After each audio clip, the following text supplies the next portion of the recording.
Hello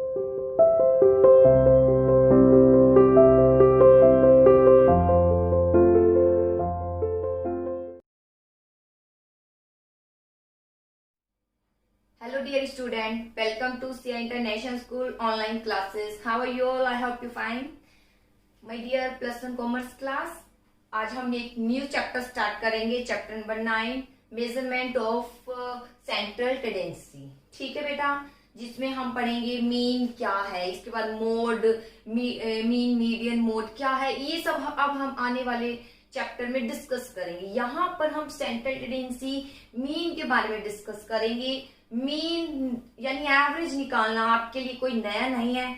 आपने जो है 10th में भी क्या होगा कि मीन किस तरीके से फाइंड आउट किया जाता है, यानी एवरेज किस तरीके से फाइंड आउट किया जाता है। एवरेज यानी वही आपने कितने मार्क्स लिए हैं तो कितना उसका एवरेज आया है वो आप परसेंटेज एक निकाल देते हैं, और कुछ नहीं, यही है अर्थमेटिक मीन। अर्थमेटिक मीन का क्या है, ये पार्ट है। ठीक है, अब देखते हैं सेंट्रल टेंडेंसी क्या है। Central tendency, it refer to a central value of a representative value of statistical series. Central tendency name से ही इंडिकेट है, सेंटर यानी केंद्रित जो है प्रवृत्ति, जिसमें केंद्र है, ऐसे डेटा को निकाल के लेकर आना जो एक सेंटर का कार्य करता है, वो पूरे ही डेटा को क्या करे, रिप्रेजेंट करे, उसे बोलते हैं central tendency. It refer to a central value, इसका अभिप्राय वह सेंट्रल वैल्यू से यानी वो केंद्र वैल्यू से यानी बिटवीन वैल्यू से है, या आप रिप्रेजेंटेटिव वैल्यू कह सकते हैं। वो रिप्रेजेंटेटिव वैल्यू जो सबको रिप्रेजेंट कर रही है, एक मार्क्स जो सबको रिप्रेजेंट कर रहे हैं। ठीक है, जैसे कि मैंने बोला है कि इस क्लास में अप्रोक्स 50% मार्क्स सभी ने गेन किए हैं, तो वो 50% मार्क्स के बेस पर हम कह सकते हैं कि क्लास एवरेज है। तो यहाँ इस तरीके से कंक्लूजन निकालना आसान होता है। वैल्यू ऑफ स्टैटिस्टिकल सीरीज, जो सीरीज गिवन है उसमें एक सेंट्रल वैल्यू को फाइंड आउट करना जो कि पूरे ही डेटा को क्या करे, रिप्रेजेंट करे, उसे बोलते हैं सेंट्रल टेंडेंसी। ये सेंट्रल टेंडेंसी क्यों यूज की जाती है, देखिए। It is difficult for anyone to understand और remember a large group of raw data. Raw data यानी कच्ची डेटा। रो डेटा वो होते हैं जिन्हें अभी हमने एडजस्ट नहीं किया, ना तो असेंडिंग में ना ही डिसेंडिंग में, वो लिखे हुए हैं किसी भी तरीके से। जैसे किसी ने 15 नंबर लिए, किसी ने 20, फिर किसी ने 15 लिया है, फिर किसी ने 20, फिर 9 लिए हैं, 8 लिए। वहां समझना मुश्किल होता है कि 15 मार्क्स लेने वाले कितने स्टूडेंट हैं, 20 मार्क्स लेने वाले कितने स्टूडेंट है, ये फाइंड आउट करना डिफिकल्ट हो जाता है। ठीक है, तो उसे बोलते हैं रो डेटा यानी कच्चे आंकड़े। वैसे काफी डिफिकल्ट हो जाता है समझना large group of raw data को। One would like to know the critical value which represent all the item in a series. अब हर एक व्यक्ति एक ऐसी वैल्यू को फाइंड आउट करना चाहता है, एक ऐसी वैल्यू को जानना चाहता है जो सारे ही डेटा को क्या करे, रिप्रेजेंट करे। यानी वो एक डेटा, जैसे मैंने बोल दिया 40 मार्क्स, तो यानी ऑलमोस्ट सभी स्टूडेंट ने 40 मार्क्स लिए हैं अप्रोक्स। किसी अप्रोक्स मतलब किसी ने 40 से ज्यादा लिया है, किसी ने एग्जैक्ट 40 लिया है, तो किसी ने 40 से थोड़े कम लिए होंगे, लेकिन इसके नियर लिए है, वो वैल्यू कहलाई जाती है रिप्रेजेंटेटिव वैल्यू। जैसे कि such a value is called central tendency और एवरेज वैल्यू। इस प्रकार की वैल्यू को क्या बोलते हैं, सेंट्रल टेंडेंसी, यानी एक सेंटर की एक वैल्यू आ गई है जो पूरे ही डेटा को क्या कर रही है, रिप्रेजेंट कर रही है, या आप कह सकते हैं एवरेज वैल्यू। एवरेज वैल्यू आ गई है, एक एवरेज आ गया है जो सबको रिप्रेजेंट कर रहा है। जैसे कि it is very difficult to remember, बहुत डिफिकल्ट होता है याद करना और अंडरस्टैंड समझना data concerning the income of million of Indians. It is very difficult, बहुत ही डिफिकल्ट होता है ये याद करना और समझना कि हमारे इंडिया में करोड़ों लोगों की आय क्या है, अप्रोक्स वो कितना कमाते हैं, इसको हर एक व्यक्ति की याद करना डिफिकल्ट होता है और समझना भी। However, if it is said that in 2016-17 provisional estimate for average income of people in India was 38,037 per annum। लेकिन अगर ये कहा जाए 2016-17 के अकॉर्डिंग जो लोगों की एवरेज इनकम जो एस्टिमेट की गई है, एवरेज इनकम यानी एक डेटा है जो रिप्रेजेंट कर रहा है पूरे ही एंटायर मास को यानी समूह को 38,037 पर एनम मतलब पूरे साल की। ठीक है, तो इसका मतलब क्या है, 2016-17 में जो एवरेज इनकम है यानी 2016-17 में जो एवरेज इनकम है वो कितनी गिवन है, 38,037। यानी माना गया है कि हर एक व्यक्ति की इनकम इसकी अप्रोक्स है, कुछ पूरे साल की लगा के इतना तो है, कुछ किससे कम है और कुछ किससे ज्यादा भी है, लेकिन ये डेटा प्रेजेंट कर रहा है। ठीक है, अब आता है It will be easy for us to gauge the economic condition of most of the Indian। अगर ये डेटा हमें पता चल जाए इस तरीके से एवरेज डेटा यानी एवरेज सेंटर टेंडेंसी, तो ये जानना बहुत इजी हो जाता है, यानी कंक्लूजन निकालना इजी हो जाता है। जैसे कंक्लूजन अब ये निकल सकता है कि जो इंडियन पीपल हैं उनकी कंडीशन इतनी अच्छी नहीं है, क्योंकि वो पूरे साल में अप्रोक्स 38,000 ही कमाते हैं। It is this average value which is called center tendency of the series। ये जो एवरेज वैल्यू आई है इसे ही क्या बोलते हैं, सेंट्रल टेंडेंसी, यानी एक ऐसी मध्य की वैल्यू आ गई है जो पूरे ही डेटा को क्या कर रही है, रिप्रेजेंट कर रही है और हमारे लिए कंक्लूजन निकालने का क्या कर रही है, काम कर रही है। ठीक है, इट इज ऑल्सो कोल्ड, इसके अलावा it is also cold measure of location. इसको क्या बोलते हैं, it is also cold measure of location. ये भी बेटा आपको याद करना है, मेजर ऑफ लोकेशन। लोकेशन यानी उस लोकेशन को हमने ढूंढ लिया है जिसके बेस पर हम कंक्लूजन निकाल सकते हैं। ठीक है, इस प्रकार measurement of centre tendency refer to all those method statical analyse which average of statical series are work out.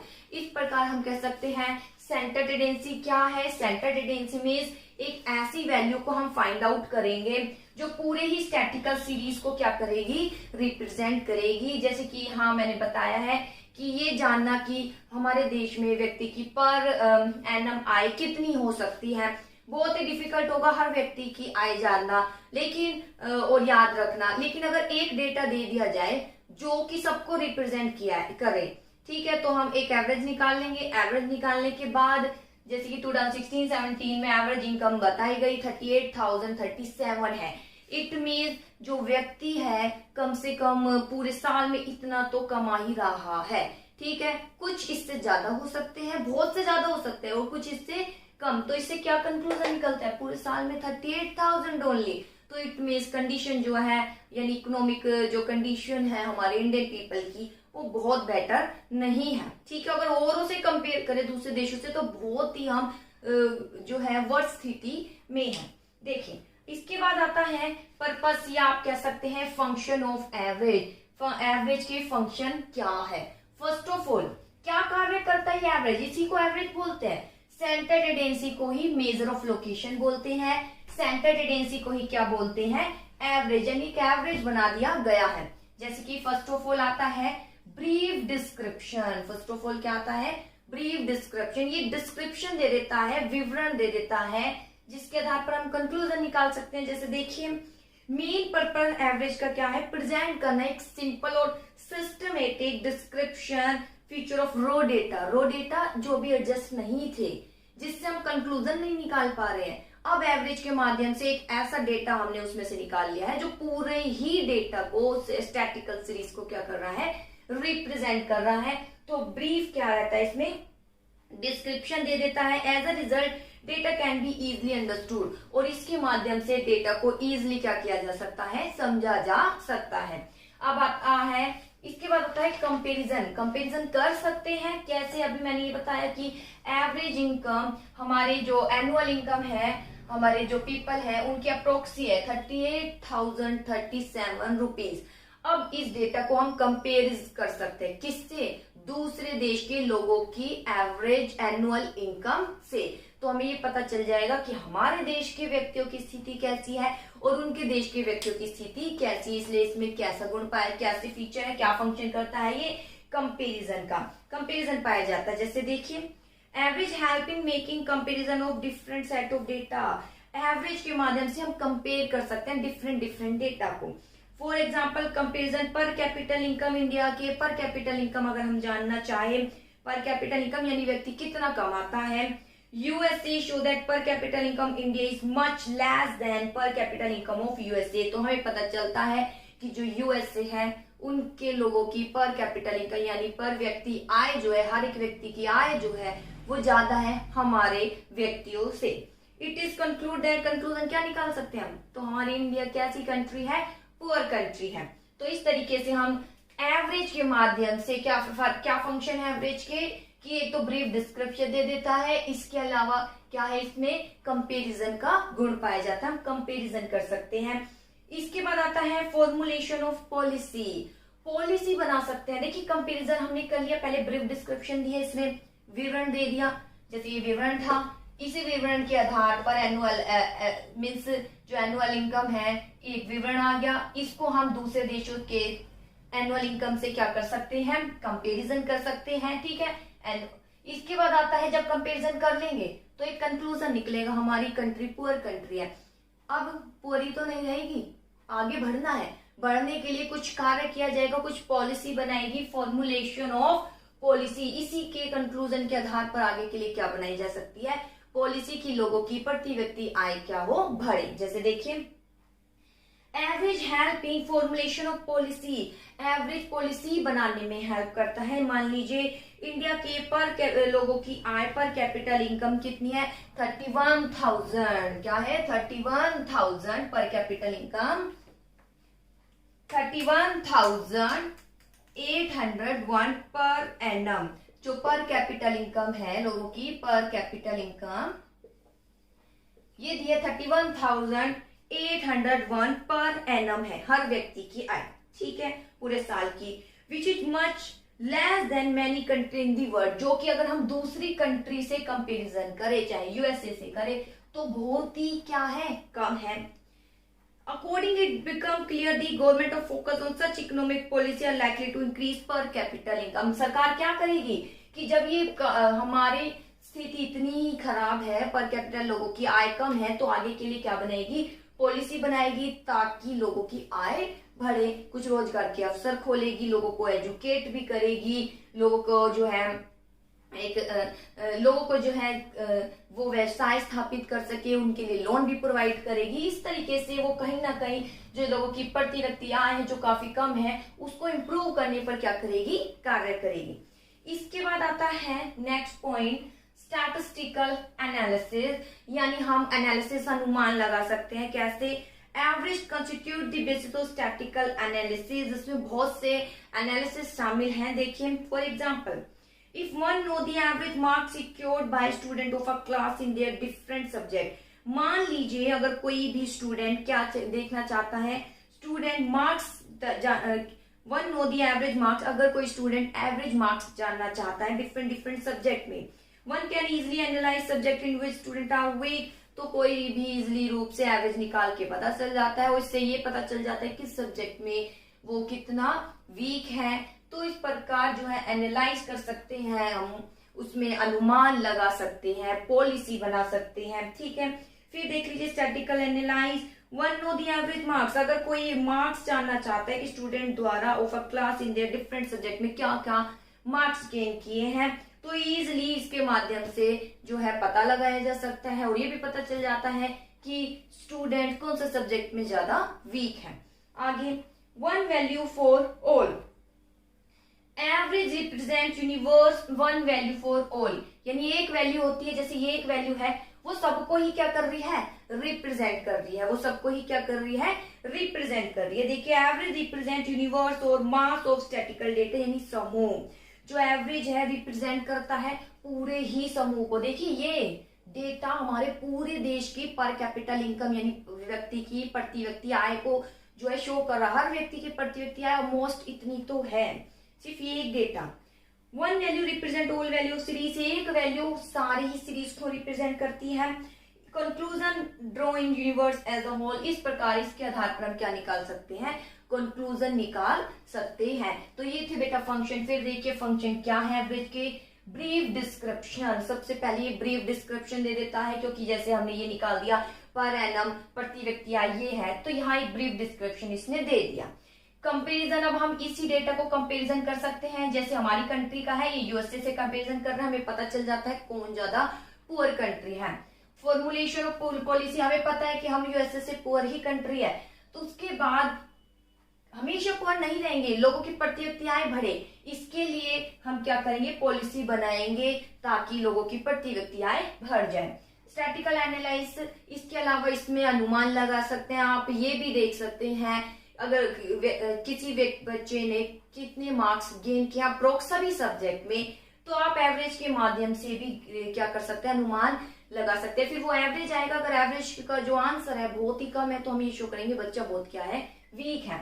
One value for all, ठीक है, एक ही वैल्यू होती है ये, और पूरे ही एंटायर डेटा को क्या करती है, रिप्रेजेंट करती है। अब इसके बाद आता है essential of a good average. Good अच्छे एवरेज के लिए क्या क्या जरूरत है। First of all clear and stable definition, एक स्टेबल एक क्लियर डेफिनेशन होनी चाहिए। देखिए, a good and satisfactory average should be clear and stable in definition. एक गुड और सेटिस्फैक्ट्री एवरेज की एक डेफिनेशन हमें यहाँ देनी चाहिए, जैसे स्टार्टिंग में मैंने दी थी। तो एक गुड एवरेज के एसेंशियल माने जाते हैं, क्या आवश्यकता है। इसके बाद आता है रिप्रेजेंटेटिव। देखिए representative, an average value should be representative entire mills of data. जो एवरेज वैल्यू है पूरे ही डेटा को क्या करती है, रिप्रेजेंट, यानी ये पूरे ही देश के एंटायर इनकम को क्या कर रही है, रिप्रेजेंट कर रही है। सिंप्लिसिटी, काफी सिंपल होना चाहिए, जैसे ये डेटा बहुत सिंपल दिखाई दे रहा है, इजिली हम इसको क्या कर सकते हैं, समझ सकते हैं। Another essential good average simple होना चाहिए। सर्टेनिटी यानी निश्चितता होनी चाहिए। Good average must be certain होना चाहिए, only then average value can be use based statical analyse. Certain निश्चित होना चाहिए, एग्जैक्ट सही निकालना है, ताकि इसके आधार पर हम क्या कर सके, कंपैरिजन कर सके। अगर आपने निकालने में मिस्टेक कर दी तो फिर कंक्लूजन भी क्या आएगा, गलत साबित होगा। इसके बाद आता है एब्सोल्यूट नंबर, पूरा ही नंबर होना चाहिए। यूं थोड़ी इसको कोई परसेंटेज में दे दिया आपने, नहीं, एब्सोल्यूट इस तरीके से पूरा नंबर ही शो होना चाहिए। इसके बाद आता है least effect of change in sample. Number ऐसा होना चाहिए ये कि अगर किसी की, जैसे ये है, किसी क्या है थोड़ी ज्यादा भी है, किसी कम भी है, तो कोई फर्क नहीं पड़ना है इतना, लेकिन एवरेज इतना आ गया है तो least effect of change in sample, अगर कोई चेंजेस भी हो तो इस एवरेज का कंक्लूजन पर कोई खास इफेक्ट नहीं पड़ना चाहिए। ऐसा इस तरीके से आपको जो है डेटा को एडजस्ट करके निकालना है, एकदम एग्जैक्ट एवरेज। अगर एवरेज निकालने में गलती हुई तो कंक्लूजन भी आपका रॉन्ग आएगा। ठीक है, आगे एल्जेब्रिक ट्रीटमेंट। एल्जेब्रिक ट्रीटमेंट आप इसमें करेंगे, मीन निकालेंगे, माइनस भी करेंगे, प्लस भी करेंगे। एल्जेब्रिक ट्रीटमेंट यही होता है, minus minus plus, plus plus plus, ठीक है, माइनस प्लस माइनस, ये सभी का सोल्यूशन हम आगे करेंगे, और शायद आपने 10th में किया भी है, इसलिए एल्जेब्रिक क्या होता है इसमें, ट्रीटमेंट। फिर देखिए essential of a good average, clear और स्टेबल क्या होनी चाहिए, इसकी डेफिनेशन होनी चाहिए। ठीक है, रिप्रेजेंटेटिव, एक डेटा हो और सबको ही क्या कर रहा हो, वो रिप्रेजेंट कर रहा हो। सिंप्लिसिटी, एकदम सिंपल हो, जैसे ये सिंपल है, ये नहीं कि परसेंटेज इसमें दिया हुआ है, समझने में आसान हो। सर्टेनिटी, निश्चित हो, इसके आधार पर हम कंपैरिजन कर सके। ठीक है, इस तरीके से डेटा ये निश्चित होना चाहिए, मीन्स वही परसेंटेज इसमें नहीं देना कि रूट में दे रहे हो परसेंटेज, कैसे हम कंपैरिजन करेंगे। एब्सोल्यूट नंबर, पूर्ण इस तरीके से नंबर हो, वही अगेन जो मैं बोल रही हूँ, परसेंटेज या रूट में नहीं। Least effect of change in sample, अगर सैंपल कुछ चेंज भी हो जाए तो ज्यादा प्रभाव नहीं पड़े। जैसे मान लीजिए किसी स्टूडेंट ने इंग्लिश में 5 मार्क्स लिए हैं, हिंदी में 10 मार्क्स लिए हैं, और साइंस में अगेन 5 मार्क्स लिए, कितने हो गए, 20 हो गए। ठीक है, 3 सब्जेक्ट थे, डिवाइड करो तो एवरेज आ जाएगा, कितना आ गया, समथिंग आ गया, यानी आप कह सकते हैं 6 पॉइंट समथिंग आ गया, 6.6। ठीक है, तो आप कह सकते हैं, या अगर इसको राउंड ऑफ भी करते हैं 7, तो इट मीन्स क्या है, ये एक डेटा जो सबको रिप्रेजेंट कर रहा है, ये एवरेज आ गया। एवरेज ये 7 मीन्स प्रत्येक सब्जेक्ट में या तो एग्जैक्ट 7 मार्क्स है, ये कंक्लूजन है, या तो 7 से थोड़ा ज्यादा है या 7 से थोड़ा कम है, वो कहलाया जाता है एवरेज। देखिए मैंने एवरेज निकाल दिया, इंग्लिश के मार्क्स लिख दिए, हिंदी के लिख दिए, साइंस के लिख दिए, तीनों को ऐड किया, वो 3 सब्जेक्ट थे, 3 से डिवाइड कर दिया, अप्रोक्स डेटा ये आया है 6.6, मैंने इसको राउंड ऑफ भी कर दिया, करना है तो इस, ताकि एब्सोल्यूट नंबर हो, ठीक है, पॉइंट में भी नहीं आए। फिर ये डेटा क्या शो कर रहा है कि ये जो मार्क्स है स्टूडेंट ने लिए हैं अप्रोक्स या तो सब्जेक्ट में 7 है या 7 से थोड़े ज्यादा है, किसी सब्जेक्ट में 7 से थोड़े कम है। तो यहाँ क्या है, least effect of change in sample, by chance अगर इसमें चेंज हो जाए 5 से ये 6 में कर दूं तो इस पर कुछ ज्यादा इफेक्ट नहीं पड़ेगा, ये इसकी आवश्यकता है एवरेज की। अगर चेंजेस अगर लेकिन इसमें कुछ ज्यादा चेंज हो जाए, मान लीजिए मैंने ये गलत लिख दिया, 5 था 6 आना था, तो भी रिजल्ट पर इतना कोई इफेक्ट नहीं पड़ेगा। लेकिन यहाँ पर आना ही 10 था तो रिजल्ट पर क्या पड़ेगा, इफेक्ट पड़ेगा। इससे least effect of change in sample कहने का मतलब जब एवरेज निकाले बहुत ध्यान से निकाले कि अगर बाय चांस कुछ चेंज भी हो रहा हो, कुछ गलती से गलत भी लिख दिया हो, तो इसका इस एवरेज पर ज्यादा इफेक्ट नहीं पड़े, कहने का मतलब ये है। इसके बाद है एल्जेब्रिक ट्रीटमेंट। एल्जेब्रिक इसमें ट्रीटमेंट आप करते हैं, प्लस प्लस माइनस, ये हम सब आगे करेंगे। ठीक है बेटा, इसके साथ आज का टॉपिक फिनिश होता है।